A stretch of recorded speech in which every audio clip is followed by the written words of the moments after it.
Bismillahirrahmanirrahim. In the name of Allah, the most gracious, the most merciful. This is the 20th lecture on Surah Al-Baqarah, which will cover verses 34 and 35. These verses deal with the incident of the angels being commanded to prostrate before Adam, peace be upon him, and the refusal of Iblis to do so.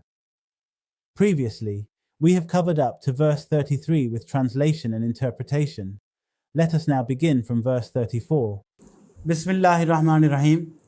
وَإِذْ قُلْنَا لِلْمَلَائِكَةِ اسْجُدُوا لِآدَمَ فَسَجَدُوا إِلَّا إِبْلِيسَ أَبَى وَاسْتَكْبَرَ وَكَانَ مِنَ الْكَافِرِينَ. And remember when we commanded to the angels, bow yourselves to Adam. So they all bowed, except Iblis. He vexed proud and joined the defiers. This verse reveals that Allah commanded the angels to prostrate before Adam. The wisdom behind this command was to make all the angelic forces responsible for managing the affairs of the earth subservient to mankind. Since Adam was being appointed as Allah's vicegerent on earth, it was decreed that angels whose responsibilities were linked with human actions must serve and support human endeavors, whether good or bad, as long as Allah allowed it. To clarify, if a human intends to do good or even something wrong, and Allah allows him the freedom of choice, then the angels are commanded to enable the circumstances for his action within their realm. Whether it is the act of prayer or theft, if divine permission for free will exists, the angels must cooperate accordingly. This concept can be understood by analogy. Just like a sovereign appoints a governor over a district, all officers under that jurisdiction are required to obey that governor as long as the sovereign permits it. If the ruler decides otherwise, the governor's authority can be revoked, and those same officers could arrest him if an order is made. In this way, the angels were commanded to submit to Adam's authority under Allah's permission. In this verse, the word Iblis mentioned. As for Iblis, the name means utterly despairing. He refused the command due to arrogance and pride, and thus joined the ranks of the disbelievers. It is essential to remember that Iblis was not an angel. The Quran clearly states later that he was among the jinn, a separate creation, distinct from angels. The words of the verse, وَكَانَ مِنَ الْكَافِرِينَ, and became of the disbelievers, suggest two possible interpretations. 1. Iblis may not have been alone in disobedience. Perhaps a group of rebellious jinn existed, and Iblis, being their leader, was specifically named. 2.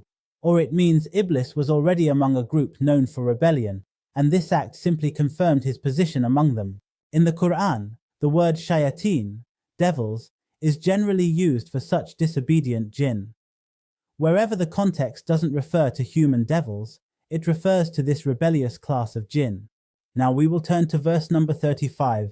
وَقُلْنَا يَا آدَمُ اسْكُنْ أَنْتَ وَزَوْجُكَ الْجَنَّةَ فَكُلَا مِنْهَا رَغَدًا حَيْثُ شِئْتُمَا وَلَا تَقْرَبَا هَذِهِ الشَّجَرَةَ فَتَكُونَ مِنَ الظَّالِمِينَ. Translation. And we said, O Adam, dwell you and your wife in paradise, and eat therefrom in ease and abundance from wherever you will. But do not approach this tree, lest you be among the wrongdoers. This verse tells us that before being sent to earth as Allah's vicegerent, Adam and his wife were placed in paradise. At the same time, Shaitan, Satan, was also present, having sought permission to lead them astray. This situation marks the beginning of the trial period. The human being is granted free will, and Shaitan has vowed to tempt him. Thus, mankind is tested, and the outcome of this trial was to serve as a lesson for future generations, illustrating both the possibility of error and the mercy available through repentance. To conduct this test, Allah selected a single tree and commanded Adam and his wife not to approach it. The reason for choosing this particular tree is not given, because the test was not about the tree itself, but about obedience. Any object or command could have served the purpose. The key was whether Adam and Hawa, Eve, would obey Allah's instruction in the face of temptation. Paradise was the most appropriate setting for this test because it symbolizes man's true home, a place from which he was initially removed and to which he may return if he successfully overcomes Shaitan's influence.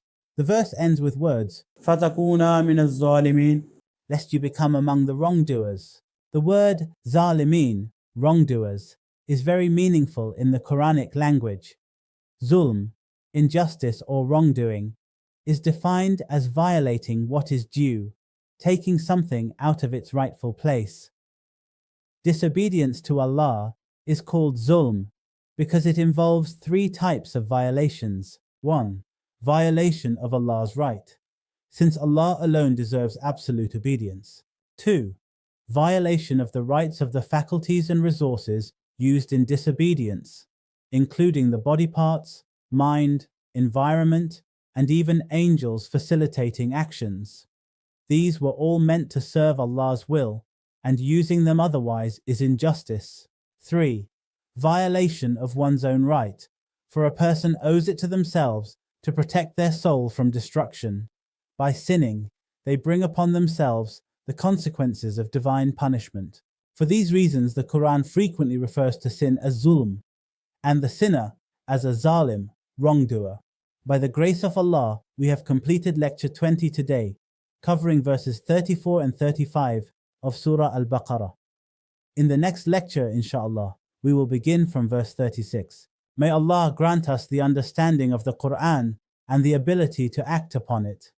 Ameen. Until next time, take care and Allah Hafiz.